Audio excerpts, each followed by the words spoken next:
আজ আমি আপনাদের কর্কট রাশির মানুষদের 2026 সালের জুলাই মাস কেমন কাটবে এই নিয়ে আলোচনা করব। এর আগে আমি আপডেটও করেছি যে বৃহস্পতি গ্রহের গোচর নিয়ে। আপনারা অনেকে দেখেছেন, অনেকে না দেখেছেন, যারা দেখেননি তারা ভিডিওগুলো দেখে নেবেন। তো বৃহস্পতি গোচরটা প্রতিটি রাশি লগ্নের জন্য শুভ ফলাফল অবশ্যই দিচ্ছে এবং এই জুলাই মাসে তার প্রভাবটা আপনারা বেশি পরিমাণে লক্ষ্য করতে পারবেন। তবে কর্কট রাশির ক্ষেত্রে একটা কথা বলবো, রাশিতেই কিন্তু বৃহস্পতি গ্রহের যে অবস্থান বা সুসঙ্গী হয়েছেন, এর সুফলগুলো বা ভালো দিকগুলো এই কর্কট রাশির মানুষরা বেশি মাত্রায় ভোগ করবেন, কারণ রাশিতেই যেহেতু বৃহস্পতি গ্রহের অবস্থানটা হয়েছে। তবে আজকাল মূল আলোচ্য বিষয় এই 2026 সালের জুলাই মাস কর্কট রাশির মানুষদের কেমন কাটবে, যেটা কর্কট রাশির মানুষ রয়েছেন অবশ্যই মনোযোগ সহকারে শুনবেন। নমস্কার, আমি অ্যাস্ট্রোলজার প্রণবাচার্য। আপনারা যদি আমার কাছে জন্মছক বিচার করা চান তাহলে আমাদের মোবাইল নাম্বার রয়েছে, এই মোবাইল নাম্বারে যোগাযোগ করবেন। শুরু করছি মূল আলোচনায়। কর্কট রাশির দ্বিতীয়ভাবে অধিপতি রবিদেব তিনি অবস্থান করছেন একাদশতম ভাবে এবং মাসের প্রথম সেকেন্ড উইক অব্দি অর্থাৎ 15 তারিখ, জুলাই মাসের 15 তারিখ অব্দি অবস্থান করছেন একাদশতম ভাবে এবং 15 তারিখের পর থেকে তিনি অবস্থান করবেন দ্বাদশতম ভাবে। তাই আপনাদের কিন্তু প্রথম 15 দিনের মধ্যে আপনাদের আর্থিক উন্নতি হওয়া, আটকে থাকা কাজগুলো উদ্ধার হওয়া, যে কাজগুলো বাধা পাচ্ছিলেন সেই কাজগুলো সমাধানের সূত্র পাবেন। এছাড়া কি হতে পারে, এছাড়া যে সকল জায়গায় আপনারা বারে বারে বাধার সম্মুখীন হচ্ছিলেন প্রাপ্তির ক্ষেত্রে অর্থাৎ অর্থ প্রাপ্তির ক্ষেত্রে, সেই প্রাপ্তিগুলো আপনার দরজা খুলে যাচ্ছে। এছাড়া এককভাবে এই রবি গ্রহ থাকার জন্য মান সম্মান লাভ, সামাজিক স্ট্যাটাস বৃদ্ধি হওয়া, পারিবারিক সূত্রে অর্থ ইনকাম বা পরিবারের একটা নাম ফেম বেড়ে যাওয়ার সম্ভাবনা রয়েছে। তবে 15ই জুলাইয়ের পর থেকে এই রবি গ্রহের দ্বাদশে অবস্থান আপনাদের কিন্তু অর্থ প্রাপ্তিতে কিন্তু বাধা সৃষ্টি করবে। তাই প্রথম 15 দিন আপনার জন্য এই অর্থ প্রাপ্তিতে যেমন সাহায্য করছে, এই প্রথম যে জায়গায় আপনি অর্থ ধার দিয়ে রেখেছেন বা পাওনা গন্ডার আপনি পেতে চাইছেন, সেই কাজগুলো আপনারা এই 15 তারিখের মধ্যে সমাধান করার চেষ্টা করুন। 15 তারিখের পর থেকে কিন্তু আপনারা বারে বারে বাধার সম্মুখীন হবেন বা কোনো জায়গা থেকে মানসিক না মান সম্মান হানি হওয়ার ভয় দেখতে পাচ্ছি 15 তারিখের পরে। 15 তারিখ আগের সময়টা কিন্তু খুব ভালো বলা যাচ্ছে। তৃতীয় পতি এবং দ্বাদশ ভাবের অধিপতি গ্রহ বুধদেব তিনি দ্বাদশ ভাবেই বক্রী হয়ে রয়েছেন। এর ফলে ব্যয় বৃদ্ধি পাচ্ছে, ভুলভাল খাতে ব্যয়। এই জুলাই মাসে চলার ক্ষেত্রে ভুল ডিসিশন হওয়া, ভুল মানুষের সঙ্গে যোগাযোগ হওয়া, বন্ধু বান্ধবের থেকে বিপদ আসার সম্ভাবনাকেও নির্দেশ করছে। তাই এই দিকগুলোকে আপনাকে সাবধানতা অবলম্বন করতে হবে। যদি এরকম সমস্যার সম্মুখীন হন তাহলে যে কোনো আমার কাছে যোগাযোগ করতে পারেন বা যে কোনো অন্য কোনো জ্যোতিষীর সঙ্গে যোগাযোগ করে নেবেন। কমিউনিকেশন স্কিল বৃদ্ধি পাচ্ছে, আটকে থাকা কাজগুলো উদ্ধার যেমন হচ্ছে, ঠিক তেমনই ভাই বোনদের সঙ্গে সুসম্পর্ক বৃদ্ধি পাবে বা ভাই বোনদের সাহায্যে আপনার অনেক কাজগুলো উদ্ধার হবে।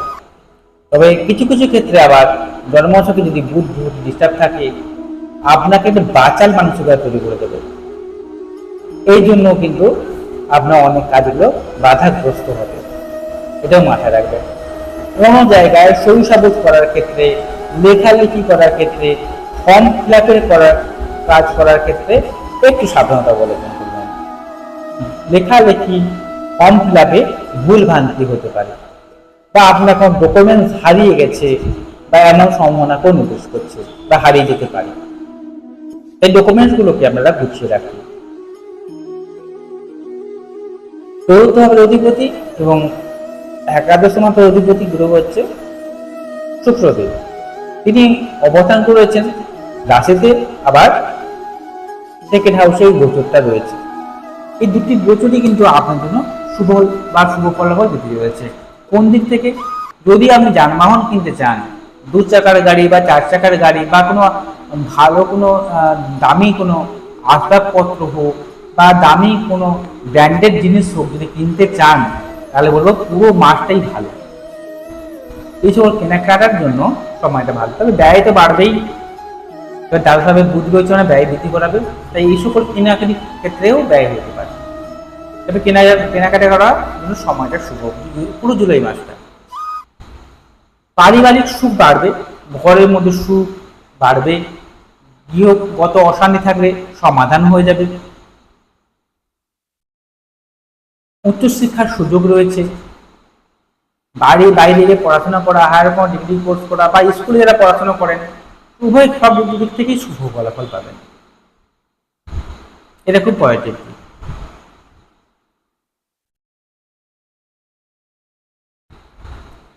পঞ্চমপতি এবং দশম ভাবের অধিপতি গ্রহ হচ্ছে মঙ্গল গ্রহ। এই মঙ্গল গ্রহ হচ্ছে কর্কট লগ্নে বা রাশির ক্ষেত্রে একটি রাজ্যকারী গ্রহ। তিনি অবস্থান করেছেন একাদশতম ভাবে। এই একাদশে মঙ্গলের অবস্থান আপনাকে উচ্চশিক্ষার সুযোগ এনে দেবে, আপনার বুদ্ধিমত্তার বিকাশ করবে, আটকে থাকা কাজগুলো উদ্ধার করবে, আপনার সুপ্ত প্রতিভার বিকাশ করাবে। তবে চলতি প্রেমের মধ্যে যারা রয়েছেন, প্রেমের মধ্যে কিন্তু মাঝে মাঝে রাগ জেদের জন্য প্রেম জীবনের সমস্যা হওয়া বা অনেকের প্রেম ভেঙে যেতে পারে, এটা মাথায় রাখবেন। দশমপতি হওয়ার জন্য কর্মক্ষেত্রে উন্নতি, কর্মক্ষেত্রে প্রমোশন পাওয়া, উচ্চ পদ প্রাপ্তিকে নির্দেশ করছে। যারা কর্মের চেষ্টা করছেন, অনেক দিন ধরে চেষ্টা করছেন, কাজ পাচ্ছেন না, জন্মছকে যদি বর্তমান সময় গ্রহের দশা যদি ভালো চলে, তাহলে এই সময় মঙ্গল গ্রহের কৃপায় যদি আপনার কর্কট রাশি বা লগ্ন হয়ে থাকে, তাহলে আপনারা কিন্তু কোনো না কোনো কাজে হদিশ পাবেন বা কর্মপ্রাপ্তি ঘটবে, এটা খুব জোর দিয়ে বলা যাচ্ছে। আবার কি হতে পারে? যারা সন্তান নিতে ইচ্ছুক রয়েছেন তাদের ক্ষেত্রে বলবো সময়টা শুভ, এসব সন্তান প্রাপ্তিতে আপনাকে সাহায্য করবে। তবে সেকেন্ড হাউসে রয়েছে কেতু, এর ফলে কিন্তু আপনার মুখের বাক্যকে সংযত হতে হবে। আপনার কথার দ্বারা মানুষ অসন্তুষ্ট বোধ করতে পারে।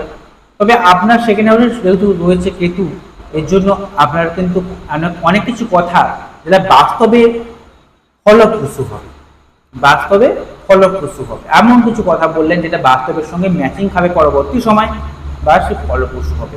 তবে আপনার কথায় কিন্তু বহু মানুষ আহত হবে বা আঘাতপ্রাপ্ত হবে, তাই কথাবার্তা বলার সময় সাবধানতা অবলম্বন করবেন।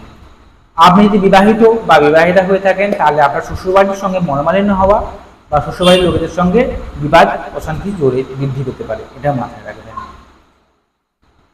ঘরের বাইরে আছেন, ঘরে এলেন, মোবাইল ফোনটা রাখলেন, চোখ মুখ হাত পা ধুলেন, বেরোনোর সময় মোবাইলটা খুঁজে পাচ্ছেন না, মানি বাসা রাখলেন, খুঁজে পাচ্ছেন না, এই যে বাধাপ্রাপ্ত হওয়া বা কোনো জিনিস রেখেছেন খুঁজে পাচ্ছেন না, কোনো ডকুমেন্টস হারিয়ে গেছে, কোনো ডকুমেন্টস পাচ্ছেন না, কোনো ডকুমেন্টসে ভুলভাল ফর্ম ফিল আপ হয়েছে, এই সমস্যাগুলো কিন্তু ফেস করবেন এই মাসে, এই জুলাই মাসে কর্পোরেশন মানুষেরা খুব সাবধানতা অবলম্বন করবেন এই সকল দিক থেকে। ষষ্ঠ ভাবের অধিপতি এবং নবম ভাবের অধিপতি, ভাগ্যাধিপতি, রোগ ঋণ জ্বালার অধিপতি যে গ্রহ আপনাদের, সেই যে বৃহস্পতি গ্রহ, তিনি রাশিতে অবস্থান করার জন্য যত সমস্যা আসুক না কেন, সমস্যাগুলোকে আপনি ওভারকাম করে এগিয়ে যেতে পারবেন। নিজের মধ্যে সাহস, পরাক্রম, উদ্যম থাকবে, প্রতিষ্ঠা পেতে যে কোনো জায়গায় আপনাকে সাহায্য করবে বৃহস্পতি গ্রহটি। ভাগ্য সহায় হবে, আটকে থাকা কাজগুলো উদ্ধার হবে, কারণ এই বৃহস্পতি গ্রহটি তার নবম দৃষ্টি দিচ্ছে আপনার শনির গ্রহের উপরে। এর ফলে এই সময়ে কর্কট মানুষদের আটকে থাকা কাজগুলো উদ্ধার হবে, দাম্পত্য সুখ বৃদ্ধি হবে। যে সকল কর্কট রাশি বা লগ্নের মানুষদের বহুদিন ধরে স্বামী স্ত্রীর মধ্যে মনোমালিন্য চলছিল, সেই মনোমালিন্যগুলো যেন কমে যাচ্ছে বা কমে যাবে, এমনটাই ভালো দিককে নির্দেশ করছে। সেই সঙ্গে যে কাজগুলো আপনার বাধাপ্রাপ্ত হওয়া পেন্ডিং হয়ে পড়েছিল, সেই কাজগুলো আস্তে আস্তে উদ্ধার হবে, ভাগ্যের দরজা খুলবে, আটকে থাকা কাজগুলো উদ্ধার হবে। যেমন তেমনি গুরু কৃপা লাভ হবে, ঈশ্বরের আশীর্বাদ আপনারা পাবেন। যারা কোনো ঠাকুরের দীক্ষা নিতে ইচ্ছুক থাকে, অনেকে নীলমণি ঠাকুরের দীক্ষা নিয়ে থাকেন, অনেকে অনুকূল ঠাকুরের দীক্ষা নিয়ে থাকেন, অনেকে হরিওম ঠাকুরের দীক্ষা নিয়ে থাকেন, অনেকে কৃষ্ণ ঠাকুরের দীক্ষা নিয়ে থাকেন, বিভিন্ন রকম মঠে গিয়ে দীক্ষা নিয়ে থাকেন। এই দীক্ষা নেওয়ার জন্য এই পুরো মাসটাই কিন্তু খুব ভালো। শুধু এই মাস বলে মাস না, পরবর্তী 3 মাস অর্থাৎ এই জুলাই, আগস্ট এবং সেপ্টেম্বর, এই 3 মাস এই দীক্ষা নেওয়ার জন্য সময়টা শুভ। যদি আপনি দীক্ষিত হয়ে থাকেন তাহলে অবশ্যই আমি বলবো এই সময় গুরু মন্ত্র জপ করুন। গুরুদেবের কৃপায় কিন্তু আপনারা কিন্তু যত সমস্যা আসুক না সমস্যা থেকে আপনি ওভারকাম করে বেরিয়ে আসতে পারবেন। এটা আমি খুব ঘলক করে বা জোর করে 100% গ্যারান্টি দিয়ে বলতে পারি, যদি আপনার কর্কট রাশি বা লগ্ন হয়ে থাকে। এটা মাথায় রাখবেন। এবারে কথায় আসছি যে আপনাদের ব্যবসার কথায় আসি। যারা ব্যবসা করছেন, ব্যবসার ক্ষেত্রে যে সকল সমস্যাগুলো চলছিল, যে পাবলিক রিলিজ করতে পারছিলেন না, বা পাবলিক আপনাকে ভুল বুঝছে, বা কাস্টমার আপনার কাছ থেকে চলে যাচ্ছে অন্য দোকানে, এই সমস্যাগুলো থেকে আপনারা বেরিয়ে আসতে পারবেন এই জুলাই মাসে। এই জুলাই মাসে এটা খুব ভালো বা হয়ে যাবে। অষ্টমভাবে রয়েছে রাহুর মতো একটি গ্রহ, এর ফলে কিন্তু মাঝে মধ্যে আপনাদের মধ্যে একটা হঠকারী সিদ্ধান্ত নেওয়ার প্রবণতা বাড়াবে, সেখানে সমস্যা সৃষ্টি হতে পারে, আইনি ঝামেলায় জড়িয়ে পড়তে পারে, বৃহস্পতি গ্রহটি আপনাকে সেখান থেকে বের করে নিয়ে আসবে। আবার এই অষ্টমভাবে রাহু থাকার জন্য কোনো আইনি মামলায় জড়িয়ে থাকলে সেখানটা দীর্ঘমেয়াদী করে দিতে পারে, এটাও সাবধানতা অবলম্বন করতে হবে। প্রত্যেক সম্পত্তির প্রাপ্তিতে বাধাগ্রস্ত হতে পারেন। আবার অনেকের আবার কাজ উদ্ধার হয়ে যাবে যথাযথ ভালো চলে, বর্তমান সময় যথাযথ ভালো চলে, তাহলে সেই কাজগুলো উদ্ধারও হয়ে যাবে। মুক্তভাবে অর্থ ইনকাম, যারা অ্যাস্ট্রোলজি নিয়ে পড়াশোনা করেন, অ্যাস্ট্রোনমি নিয়ে পড়াশোনা করছেন, যারা রিসার্চমূলক কাজের সঙ্গে যুক্ত রয়েছেন, বা যারা গবেষণামূলক কাজের সঙ্গে যুক্ত রয়েছেন, গোয়েন্দা বিভাগে কাজকর্ম করেন, তাদের ক্ষেত্রে সময়টা অত্যন্ত শুভ বলা যায়। নবমভাবে শনি থাকার জন্য আপনারা যে কোনো কাজ করুন না কেন সেই কাজগুলো প্রথমে বাধাপ্রাপ্ত হবে, তবে শেষ পর্যায়ে কিন্তু আপনি সাকসেস পাচ্ছেন বা সফলতাকে নির্দেশ করছে। প্রথমে বাধা পাবেন, তারপরে সাফল্য দিবে, এটাও মাথায় রাখবেন। তবে আজকে আমি এইটুকুই বলে শেষ করছি। যদি আপনার কোনো প্রশ্ন থাকে অবশ্যই আমাকে কমেন্ট করবেন, কমেন্ট করলে আমি উত্তরগুলো আপনাকে দিয়ে দেবো। ধর্মসহ যদি আমার কাছে বিচার করা চান তাহলে মোবাইল নাম্বার রয়েছে, এই মোবাইল নাম্বারে যোগাযোগ করবেন। অনুষ্ঠান যদি ভালো লেগে থাকে চ্যানেলটিকে সাবস্ক্রাইব করবেন। সবাই ভালো থাকুন, সুস্থ থাকুন, নমস্কার।